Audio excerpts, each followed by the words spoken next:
ചെറുമുക്ക് നാട്ടുകാര്യം കൂട്ടായ്മയുടെ നേതൃത്വത്തിൽ Cherumukku youth defence ക്ലബിന്റെ സഹകരണത്തോടെ ചെറുമുക്ക് യൂത്ത് ഡിഫൻസ് ക്ലബ്ബ് പരിസരത്ത് വെച്ച് അഖില കേരള ഫെഡ്ലൈറ്റ് ഗോട്ടിക്കളി മത്സരം സംഘടിപ്പിച്ചു.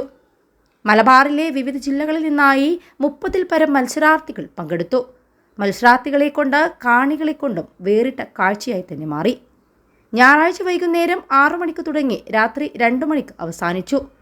ആവേശകരമായ മത്സരത്തിൽ കൊടിഞ്ഞി പീലിയം കൂട്ടായ്മ 1-ാം സ്ഥാനവും KT യഹ്യ ടീം ചെറുമുക്ക് യാസ് ചെറുമുക്ക് 2-3 കരസ്ഥമാക്കി വിജയികളായി. മത്സരം തിരൂരങ്ങാടി താലൂക്ക് ഡെപ്യൂട്ടി തഹസിൽദാർ KK സുധീഷ് ഗോട്ടി ഉരുട്ടിക്കൊണ്ട് ഉദ്ഘാടനം ചെയ്തു. ചടങ്ങിൽ കൂട്ടായ്മ പ്രസിഡന്റ് VP ഖാദർ ഹാജി അധ്യക്ഷത വഹിച്ചു. വാർഡംഗം ഒള്ളക്കൽ Siddique, Karat Basheer, KP Dawood, CMA Anas, EP Saidalavi, Mustafa Cherumukku തുടങ്ങിയവർ പ്രസംഗിച്ചു. 21 ലക്ഷത്തോളം സന്തുഷ്ടരായ ഉപഭോക്താക്കളും 2 ലക്ഷത്തോളം തിമിര ശസ്ത്രക്രിയകളും പൂർത്തിയാക്കിയ മലബാറിലെ ഏക കണ്ണാശുപത്രി Alsalama eye hospital, hospital road, Perinthalmanna.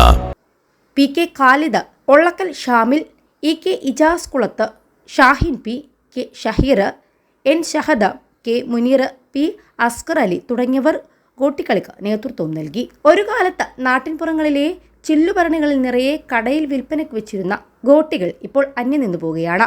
അന്ന് ടൗസറിൻ്റെ പോക്കറ്റുകളിൽ നിറച്ച് മത്സരത്തിന് പോയിരുന്നൊരു ബാല്യം മിക്ക മലയാളികളും ഓർക്കുന്നുണ്ടെങ്കിലും ഇന്നത്തെ യുവതലമുറക്ക് അത് അറിയാൻ സാധിക്കില്ല. പല നാടുകളിലും ഗോട്ടിക്കളി വ്യത്യസ്ത രീതിയിലാണെങ്കിലും എല്ലാ ഗോട്ടി മത്സരവും സമാന്തര രീതിയിൽ 3 ചെറിയ കുഴികൾ തയ്യാറാക്കി അതിൽ ക്രമപ്രകാരം ഗോട്ടി വീഴ്ത്തിയാണ് നടത്തിയിരുന്നത്.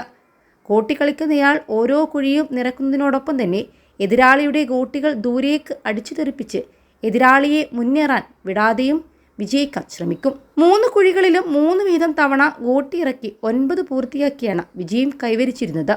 പരാജയപ്പെടുന്ന ആളുടെ കൈപ്പത്തി ചുരുട്ടി വെപ്പിച്ച് അതിലേക്ക് ഗോട്ടി കൊണ്ട് അടിച്ചും വളരെ ദൂരത്തേക്ക് കൈമുട്ടുകൊണ്ട് ഗോട്ടി ഉരുട്ടിച്ചും വിജയിക്ക് എതിരാളിയെ ശിക്ഷിക്കാം. ഇപ്പോഴത്തെ കളി നേരെ വ്യത്യസ്തമാണ്. ഒരു ടീമിൽ 3 പേർ മത്സരിക്കുക. മത്സരം തുടങ്ങുന്നത് ഇങ്ങനെയാണ്. 2 കുഴികൾ തമ്മിലുള്ള അകലം 10 സെൻറ്റിമീറ്റർ ത്രികോണ രൂപത്തിലുള്ള 10 കുഴികളാണ് ഉണ്ടായിരിക്കുക. 10 മുതൽ 100 വരെ പോയിന്റുള്ളവയാണ് കുഴികൾ. ഒരു ടീം വിജയിക്കണമെങ്കിൽ 3 പേരും ചേർന്ന് 3 പേരും 3 കളത്തിലായി ഒരേ സമയം ഓരോ ഗോട്ടികൾ വീതമോ ഒന്നിലധികം ഗോട്ടികൾ വെച്ചോ കുഴിയിലേക്ക് എറിയാവുന്നതാണ്. ഒരാൾ 10 ഗോട്ടി വീതം 3 പേരും കൂടി ആകെ 30 ഗോട്ടികൾ കളത്തിൽ എറിയേണ്ടതാണ്. ആദ്യ റൗണ്ടിൽ 3 പേർക്കും കൂടി 1000 തികഞ്ഞെങ്കിൽ 1000 പോയിന്റ് എടുക്കണം. 1000 പോയിന്റ് നേടിയവർ വിജയിക്കും.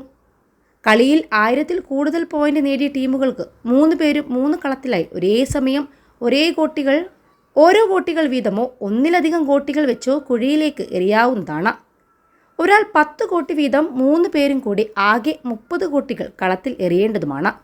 ആദ്യ റൗണ്ടിൽ 3 പേർക്കും കൂടി 1000 തികഞ്ഞില്ലെങ്കിൽ എതിർ ടീമിനും 1000 തികഞ്ഞില്ലെങ്കിൽ വീണ്ടും ഒരു പ്രാവശ്യം ഈ 2 ടീമിനും കളിക്കും. ഇതിൽ 1000 തികക്കുന്നവർ 2-ാം റൗണ്ടിലേക്ക് കയറുന്നതാണ്. 2 ടീമും 1000 കിട്ടിക്കഴിഞ്ഞാൽ 1000-ൽ അധികമുള്ള സംഖ്യയിൽ കൂടുതൽ കിട്ടിയവർ വിജയിയായിരിക്കും. എതിർ ടീം പുറത്തു പോകുന്നതാണ്.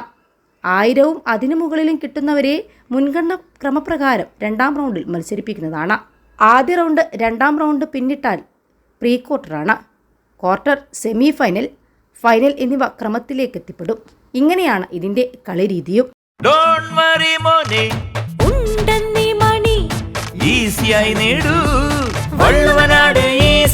ആവശ്യം ഏതുമാകട്ടെ പണം ഞങ്ങൾ തരും.